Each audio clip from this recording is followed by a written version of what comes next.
Shalom Ouracha, voilà nos commentaires sur la paracha de Tetzavé.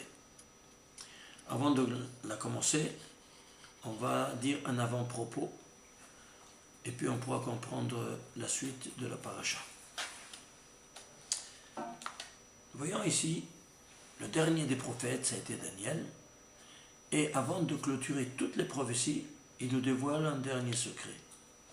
Il nous dit, Michael, c'est votre ange gardien, ça, c'est Lazar Israël. Michael, ça les en deux mots. C'est-à-dire, Michael, ton ange gardien, c'est chaque nation, il a un ange gardien. Et pour Israël, c'est Michael. La question, je suppose, pourquoi Michael et pas Gabriel, et pas Raphaël, et tant d'autres, Nouriel, ainsi de suite. Pourquoi pas? Légitime question. On ne comprend pas, c'est trop élevé. C'est un monde angélique qui ne nous appartient pas. Nous agissons dans ce monde-ci à trois dimensions, à trois niveaux. Marshava, Dibour, Maasé, pensée, parole et action. Le niveau le plus élevé, voisinant le monde métaphysique angélique. Lequel est-il d'après vous? La pensée, la parole ou l'action? La pensée, puisque la pensée est une notion totalement abstraite.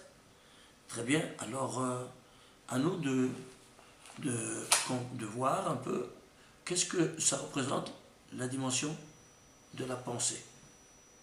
Alors, l'action, bien, Abraham s'est marié avec Sarah. La parole, c'est écrit dans la Torah, qu'il a marié Sarah. Et la pensée, où est-ce qu'elle est la pensée? Eh bien, il faut traduire les lettres en gematria. Dès que tu traduis la lettre en une valeur numérique, on rentre dans le monde de l'abstraction totale, puisque chaque chiffre est une notion qui n'a aucun rapport avec aucune notion concrète. Vous êtes d'accord? Je peux dire 2. Quand je dis 2, la valeur 2, je dis 2 chaises, 2 personnes, 2 voitures, 2 à l'infini. Parce que le 2 n'est pas lié à quelque chose de concret. Ce qui fait donc que le niveau de la pensée, c'est le plus élevé des trois, qui est voisinant au monde angélique. Alors, si je comprends au niveau numérique, je peux comprendre qu'est-ce qui se passe au niveau angélique.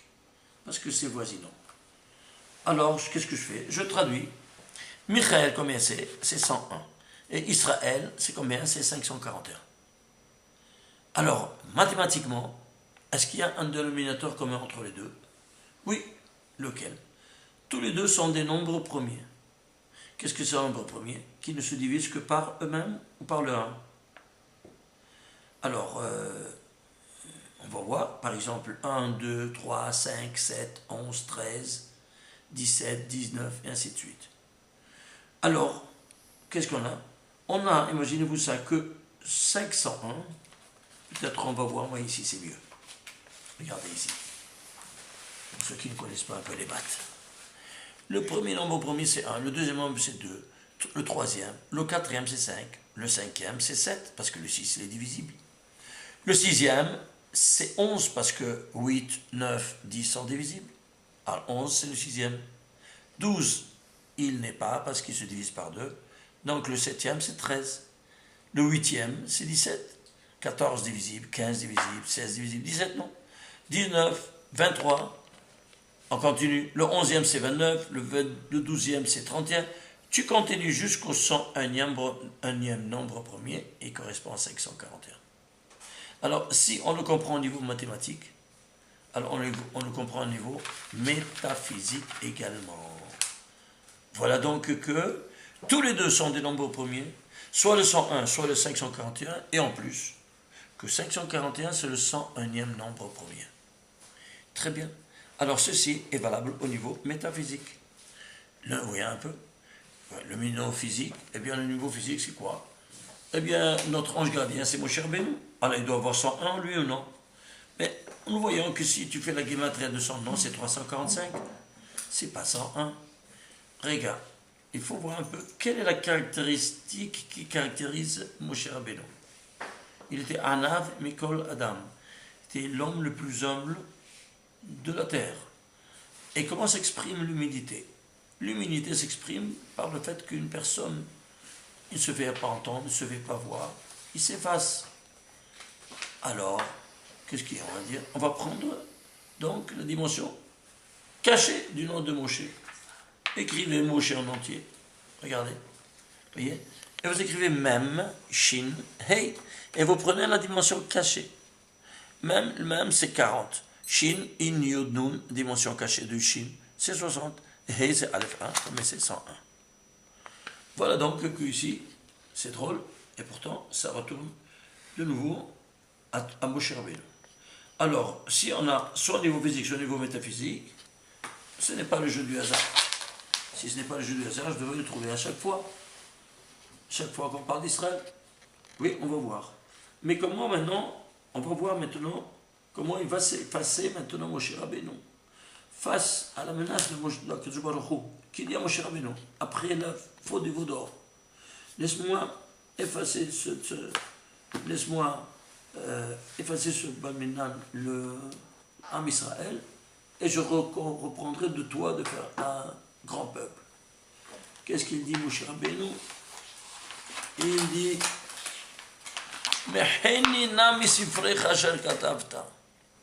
efface-moi de ton saint livre que tu as écrit. Dès qu'un tzaddik il profère une klala, même avec condition, elle doit se réaliser. Alors tout de suite le tribunal céleste a pris tout de suite cette sentence. Il faut exécuter ce que le tzaddik dit, il faut l'exécuter. Mais comment si on enlève le nom de Moshe Rabbeinu, c'est lui l'auteur de toute la Torah? La Torah ne veut pas subsister. Alors qu'est-ce qu'on fait? Voyons un peu qu'est-ce qu'il a dit. Ils ont analysé. Mechenina, efface-moi de ton livre. Sifrecha sefer chav. Ton livre chav. Ils ont dit, chaque paracha, c'est un livre en soi. Alors, on va prendre quel paracha? Une paracha, on va l'éliminer. Le nom de Moshe. Et comme ça, on va exécuter ça là et toute la Torah, elle tient debout. Quel paracha? Réponse. Regarde qu'est-ce qu'il a dit. Misefrecha, ton livre. Sefer Chaf. Combien ça fait Chaf? 20. Tu vas prendre la 20e paracha de la Torah. C'est quoi? Tetzavé. Notre paracha. Eh bien, la paracha Tetzavé, mes chers amis, est l'unique paracha de toute la Torah, depuis sa naissance, qui n'a pas une seule fois cité le nom de Moshe Rabbeinu. Ishtabach chez vous. Alors, à quoi la chose ressemble? Eh bien voilà, la chose, elle s'est réalisée. Oui, mais une minute. Même une seule fois, Am Israël ne peut pas résister sans son avocat défenseur. Même une seule semaine. À quoi la chose ressemble? Toi, tu as une sentence au tribunal à exécuter. Et tu as fait un recours, tu vas là-bas, et il y a plusieurs séances. Une des séances, ton avocat défenseur, il est malade. Alors si toi tu vas sans ton avocat défenseur, Baldiverim didiat, comme dit la Gemara, tu n'es pas habilité dans le langage juridique. La partie adverse va finir par t'esquinter et te détruire tout ce château d'Espagne, difficilement construit pour ta défense. Alors, comment on va faire? Sans notre ange défenseur, on ne peut pas. Même une semaine. Alors, comment on va faire? Regardez la pédagogie divine, qu'est-ce qu'elle fait? Elle va écrire toute la paracha de Tetzavé, l'unique paracha de la Torah, qui sera rédigée en 101 versets. Pourquoi 101 versets? Parce que c'est la dimension cachée du nom de Moshe Rabbeinu. Moshe Rabbeinu, c'est 101. Voilà, donc il est cité dans chaque verset plus que n'importe quel autre paracha de la Torah. Vous imaginez? Incroyable, hein? C'est le jeu du hasard? Non. Et voilà, donc il est présent. Il est derrière les coulisses. Et quand il entend quelque chose qui va contre son client, attention, je suis ici. Il se fait entendre tout de suite. Et il rentre en jeu. Ishtabach chez moi. Alors, ceci étant dit, alors on comprend que maintenant, 101, c'est la paracha de Tetzavé. Donc cette paracha-là, si vous voulez continuer sur le 101, c'est quelque chose de spectaculaire parce que on a écrit tout un livre à ce propos, c'est le volume 14, et on parle toujours, quand on parle d'Israël, c'est toujours le 101 qui est en jeu. par exemple, la caractéristique d'Israël, c'est quoi? C'est de Baal Hesed. Il court derrière faire la bonté, la miséricorde, n'importe quoi. Qu'est-ce qu'ils ont fait? Eh bien, quand ils ont fait l'État d'Israël, ils ont dit, c'est inutile quand il y a des urgences d'écommoder les personnes au milieu de la nuit qu'ils courent. On va faire un institut qui s'appelle quoi? Le Magen David Adom, et qui est préposé aux urgences. Alors, ils ont décidé, Bézek, de choisir un nombre téléphonique, un numéro téléphonique qui soit court à rappeler par tout le monde. Imaginez-vous ça. Quel numéro tu fais pour appeler Magen David Adom? Le 101. Ishtabbar, c'est bon. Et pourquoi? Parce que c'est la caractéristique d'Israël. Mais qui leur a dit ceci à l'ingénieur de Bézek? Personne ne le sait. Vous voulez notre Ashgaha Pratit? Comment le ciel il agit envers nous? Une autre caractéristique d'Israël, c'est quoi? C'est de faire la paix, de cause. Quand tu vois ton ami, tu dis shalom, tu le laisses, tu dis le dernier mot shalom. Il court derrière le shalom à n'importe quelle occasion. Alors, quand il fera le shalom avec ses premiers ennemis, les plus proches étaient l'Égypte, eh bien, suite à la guerre, après ils vont faire la paix. Et où ils vont faire ce traité de paix? Dans le désert, ils vont signer. Où c'est? Eh bien, ils ont pris, ils ont dit, on s'arrête ici, ou ça, c'est bien. Ou au milieu du chemin, presque, c'est pas. C'est quoi? Kilomètre 101. Les accords de paix de kilomètre 101. Incroyable. Ils ont vu là-bas, c'était 101, mais Ashgara Pratit. Vous vous rendez compte? L'autorité juive, comment elle s'appelle? L'autorité du corps, c'est le médecin. Des dents, c'est le dentiste. Ainsi de la tête, c'est le neurologue, et ainsi de suite. Ben, l'autorité de la religion, comment il s'appelle? Pas rabbin. Pas rabbin, on n'est pas des Français. Rav, pourquoi Rav? Parce que combien ça vaut Rav? Ça vaut 202. Et c'est quoi 202? Bien le Ben Israël te dit, un Rav, c'est quand il étudie, parce qu'il y a deux dimensions à étudier, le Niglé et le Nista. La dimension dévoilée et la dimension cachée, appelée l'étude de la Kabbalah. Voilà qu'une Gemara dans Chagiga, il nous dit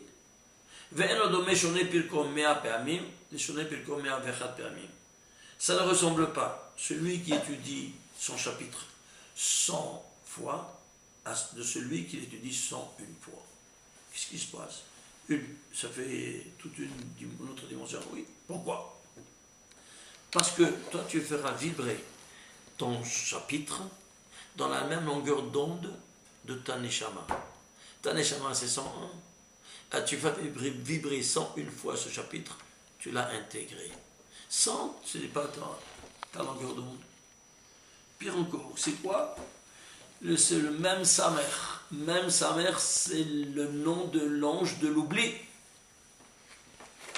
Alors, quand on fait 100 fois, on est encore dans l'oubli. Imagine-toi ça, tu fais 1 en plus, qu'est-ce que ça fait en plus? Eh bien, c'est tout comme le numéro de téléphone. Tu fais numéro 101, tu tombes chez qui? Bien, Magen David. Et si tu fais 100, tu sais que où tu tombes, c'est rigueur, parce que c'est une mesure exacte. Tu sais où tu tombes en Israël? Allô, Mishtara. Ishtabbar, c'est bon. Pourquoi? C'est rigueur. Il n'y a pas plus que rigueur que la police. J'étais cherché à l'ONU. Sur les 189 pays au monde, tous ils choisissent 2 à 3 chiffres pour appeler ces urgences. Le jeu de statistiques veut qu'il y ait au moins une dizaine d'États qui ont choisi au moins un des deux. Au moins. Même pas un. Comment est-ce possible? Sans la police, sans un Magen David, ni l'un ni l'autre ont choisi. C'est quoi ça? C'est pas l'Ashgaha Pratit? C'est incroyable, hein? Je vais vous montrer quelques d'autres exemples. Par exemple, alors on a dit qu'il fasse 101 fois comment ça s'appelle?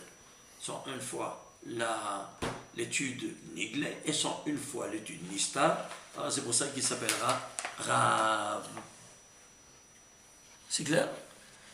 Eh bien, s'il n'a pas fait 101 fois le Nik, les 101 fois le Nistar, la Kabbalah, il ne s'appelle pas Rav. Alors imaginez-vous ça, combien d'inflation de Rabbanim il y a.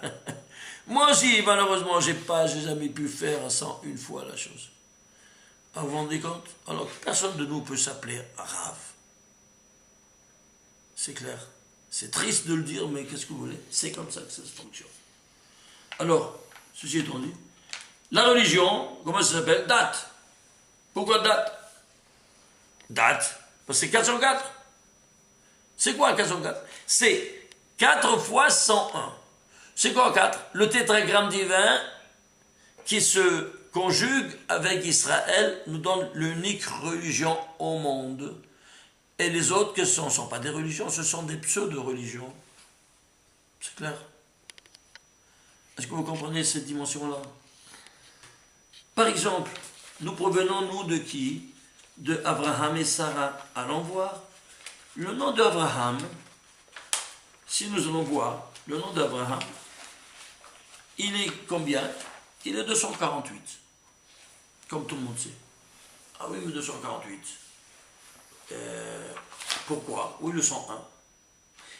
Pourquoi il s'est appelé en Abraham avec Hé? Pour arriver à 248. Parce qu'il y a 248 organes dans le corps humain. Et ces 248 organes sont ainsi repartis. Si vous allez voir dans la Seret Ohalot, 8e chapitre, première Mishnah, elle te dit la répartition de ces organes dans le corps humain. Et après, il fait une synthèse.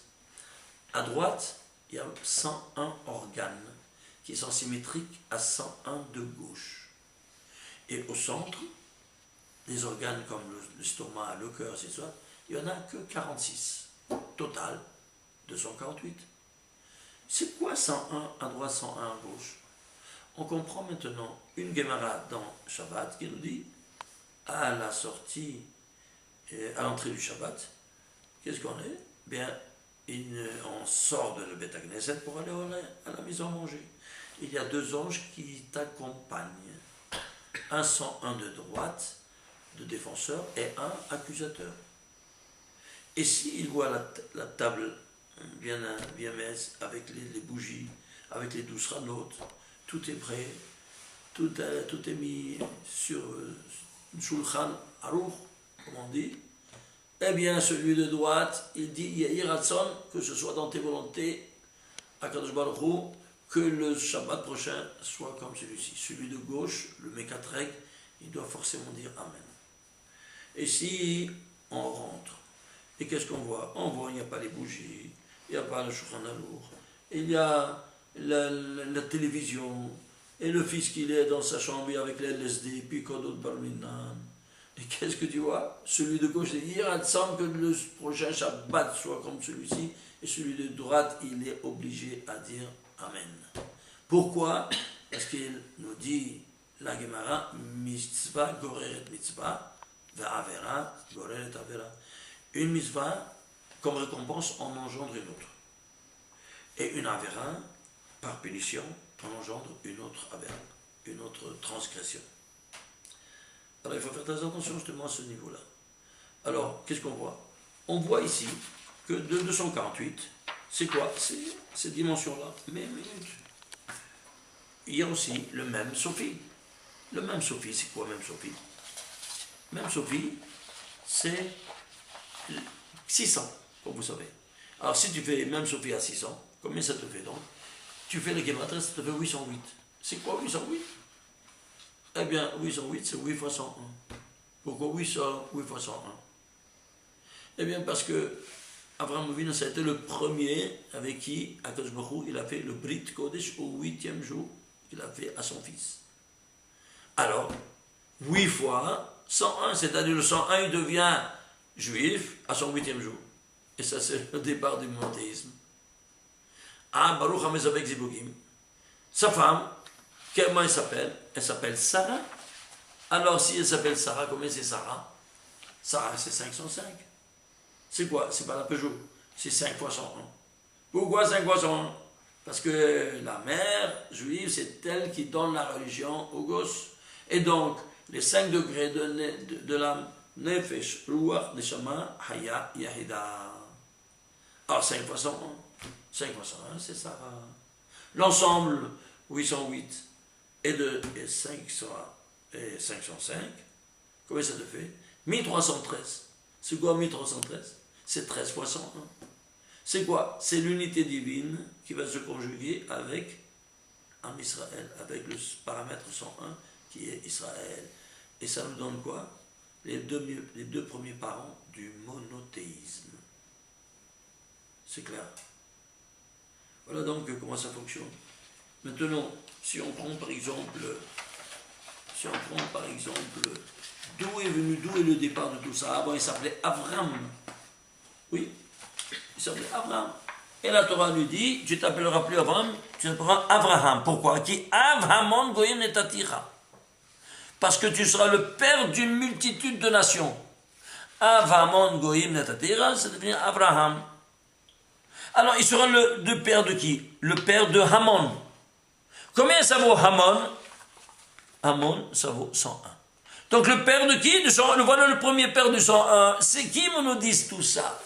Ce que je vous ai dit, c'est de la Torah. En d'autres termes, ça a été sorti de la Torah, ça. Donc, tu vois une preuve cartésienne, n'est-ce pas, de la Torah, que c'est Midoraïta, ce paramètre 101. Ceci étant dit, évidemment, Israël aussi, il aura 101, Yaakov 101, tous 101. Comment tu as l'Israël 101? Ben, c'est écrit comme ça, regardez. C'est écrit Avamon 2 reprises. À 2 reprises, Avamon. Alors si c'est à 2 reprises, tu fais Av, avant d'être le père de multitude, le père de son fils. Av c'est 3. Et Hamon 101, ça te fait 104. 2 fois 104, ça te fait 208. Combien c'est 208? C'est Israël. Et pourquoi il est 2 fois 101? Israël. Parce que lui, c'est l'antithèse du père. Pour qu'il soit l'antithèse, ben, il doit avoir en lui la thèse, le 101. Et c'est pour ça que Abraham, c'est la bonté, l'autre, c'est la rigueur. Et comment il s'exprime? Pourquoi il est devenu la réaction de son père? Il dit, mais je ne comprends pas. Tu donnes la même bonté au rachat comme au tzaddik? Papa, je ne comprends pas. Et il dit, tais-toi mon fils, c'est comme ça. Ça, c'est la définition de la bonté, elle se donne à tout le monde. Il dit, je ne peux pas, je ne comprends pas ça. Alors, pour cela, il est l'antithèse. Donc, il doit prendre cette thèse et la faire l'antithèse. Donc, 2 fois 101 ensemble. Ça fait 208. Avamon. Alors, dans ce cas-là, sa descendance sera appelée au nom d'Israël. Qui veut Israël qui carré les Hazara, nous dit la Torah à Abraham Avinu. Parce que c'est en Israël que s'appellera ta descendance. Alors, si c'est cette descendance, il est en 101. Ne t'étonne pas de voir que dans toute la Torah, les lettres Israël se trouvent 101 fois ensemble, consécutivement. Imaginez-vous. C'est-à-dire, 100 fois, il y a le nom d'Israël. Et la 101e fois qu'elle est de l'autre côté, elle se trouve dans le verset où il te dit « Qui tzachakt » à qui il a dit ça? A dit à Sarah, parce que tu as ri. Qui, tu prends le yod de qui, tu le colles à Tzachak, ça te fait Yitzhak. C'est la 101e qui fait le 101e fois. Yaakov, c'est le premier qui s'établit Israël. Eh bien, c'est Yaakov, Israël, qu'est-ce que tu as? Et voilà, comme on avait dit avant, on a ici toutes les valeurs numériques, mathématiques, les nombres premiers, n'est-ce pas, jusqu'à 541, c'est le 101e nombre premier. En rouge, c'est la chronologie des chiffres. Et en bleu, c'est les chiffres, les nombres premiers. Vous voyez? Et vous voyez, c'est incroyable. Eh bien, le 101e nombre premier, c'est 541.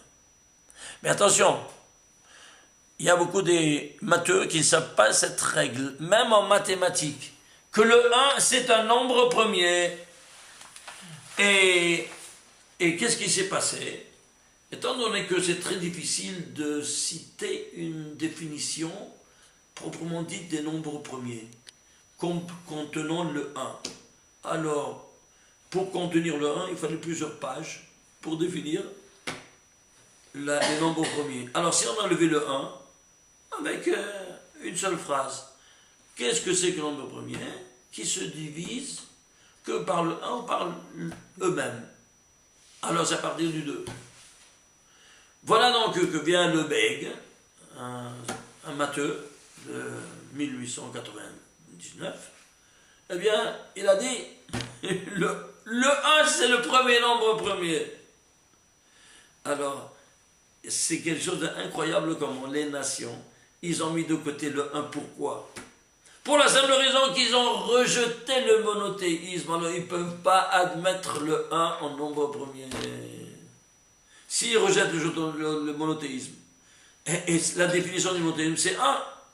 Quand toi, tu as fini le Seder de Pessah, tu as mangé, tu viens de naître en tant que nation, alors qu'est-ce que tu fais? Eh bien, tu fais le Seder et tout ça, tu manges, hein, c'est ton biberon parce que tu viens de naître. Et après, qu'est-ce que tu fais? Eh bien, tu fais Birkat Hamazon. Et après Hallel, tu commences à compter. Echad miyodea, Echad aniyodea, Echad enukenu sheva shamayim u'ba'aretz. 1 c'est quoi? 2 c'est quoi? 3 c'est quoi? Tu commences à compter. Tu commences à apprendre la Kabbalah, la signification des chiffres. Parce que tu viens de naître, maintenant tu as mangé, maintenant écoute-moi bien. Tu es un bébé, tu n'as pas rien encore utilisé, sache qu'il a cette dimension. Et commence à étudier en parallèle, voilà la les plus simples, mais aussi la Kabbalah. Et c'est ça, la chose très importante, que les personnes ils dénigrent, ils ne comprennent pas pourquoi on fait ce chant-là. C'est pas un chant, ils l'ont rendu en chanson, mais c'est tout de Kabbalah, qui sont des notions que tu dois apprendre maintenant, la signification des chiffres. Ceci étant dit, on peut continuer sur plusieurs thématiques, sur le 101, comme par exemple à Rosh Hashanah, on doit être secoué. Quoi, Taneshama? On a dit alors c'est Taneshama et c'est 101. Eh bien, combien des sons du chauffard on va sonner à Rosh Hashanah? Je vais vous montrer tout de suite. Incroyable. On fait 101 kolot, 101 voix. C'est vrai ou pas? Et pourquoi 101 voix? Alors, regardez. Regardez ici. Quand on est assis, on fait 30 tasharat, tashat, tarat. On assis dans Moussaf, avant le Moussaf. 30 dans la Hazara. 30 dans la Hajj, c'est dans la Hazara. Ça assis, la Hajj et Hazara. Et 10 dans le Kaddish et un final, ça fait 101. Pourquoi? Tu fais vibrer le chauffard dans la même longueur d'onde de ta Neshama. C'est clair? Et si tout ça ne te suffisait pas, on va prendre ici, par exemple, les noms des 3 tonalités. Tekiya, Shevarim, Teruah. La Gematria, c'est 1818, c'est 18 fois 101. C'est-à-dire quoi? C'est Hay, le 101. C'est-à-dire, il donne la vie au 101. Quoi donc? Les sons, les 3 sons, tonalités du chauffard. Et tout ceci, où tu vas le trouver? Eh bien, tu vas le trouver, où ça? Dans la Torah. Où ça? Regardez. C'est vraiment incroyable. Prenez le chapitre du premier jour. Regardez le premier jour. Bereshit, bara, Elohim, et Hashem et Haaretz. Tu prends le shin de Hashamayim. Tu comptes 26 lettres. Ça te sort un vav. 26 lettres, un p, 26 lettres, un resh. Qui tombe la fin du mot chauffard codé en dessous de 26 dans le premier or qui apparaît dans la Torah. Et pourquoi le premier or? Parce que ça s'appelle sons et lumières. C'est-à-dire, ces sons du chauffard, ce sont des lumières. Et pourquoi en 26? En dessous de 26. Parce que, regardez, avant de le, avant de sonner le chauffard, on dit un piout, c'est-à-dire on dit ce qu'on appelle un piout, une chanson. On dit Hachem Bekol Shofar, 4 versets où ce refrain il se trouve à 8 reprises. Au début et à la fin. Début, fin, début, fin, début. 8 fois Hachem Bekol Shofar. Qu'est-ce qu'on veut nous donner? En fait, on dit quelque chose, on veut nous dévoiler quelque chose avec ce refrain-là. Qu'est-ce que ça veut dire? Hachem Bekol Shofar. Hachem, il est dans la voix. Bekol Shofar dans une shofar. Je ne comprends pas. Et c'est ça. Regardez. Prenez le nom de Dieu, Yud Kei Vav Kei. Eh bien, il faut 26, c'est ça? Oui. C'est le saut de lettres. Chaque 26 lettres, tu trouves mon shofar. Mets-les au carré. Et Yod, il est 10, tu fais 1 au carré, 2 au carré, 3 au carré, 4 au carré, jusqu'au 10 au carré. Et tu fais la somme des carrés. 5, et de 1 à 5, tous les 5 au carré, et on fait la somme. 6, de 1 à 6.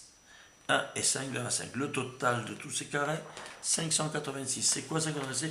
C'est la gematria de shofar. Alors, Hachem Bekol Shofar, c'est-à-dire quoi? Il s'identifie quoi? Le shofar à la voix au nom de Dieu, au carré. Mais pourquoi on est parti de ce shin? Pourquoi on est parti? Parce que c'est la 18e lettre de la Torah. Et vous vous souvenez que les 3 tonalités, Tekiah, Shvarim et Torah, c'est 18 fois 101. Et voilà tout comment c'est inscrit dans la Torah de la manière la plus cachée, comme vous voyez, tout en code. Allez étudier ce texte en français ou n'importe quelle autre langue qui est la plus fidèle à la traduction. Où va toutes ces beautés? Où se vont toutes ces perles? C'est pas dommage? À qui ont été données ces perles-là? À nous? Eh bien, les nations du monde ne voient pas ces choses-là. Eh bien, ils attendent que tu leur montres ces choses-là. Parce que eux aussi, ils ont été créés par le Créateur. Ce sont tes frères mineurs. Alors à toi de leur montrer ces 4 beautés. Comme ce livre-là, qui s'appelle la Torah, ne peut pas être un livre d'origine humaine. Alors, la conclusion, c'est quoi? Un livre d'origine divine. Comment tu fais grandir le nom divin? Voilà, en montrant ces 4 beautés. Shabbat Shalom, Ume Volach.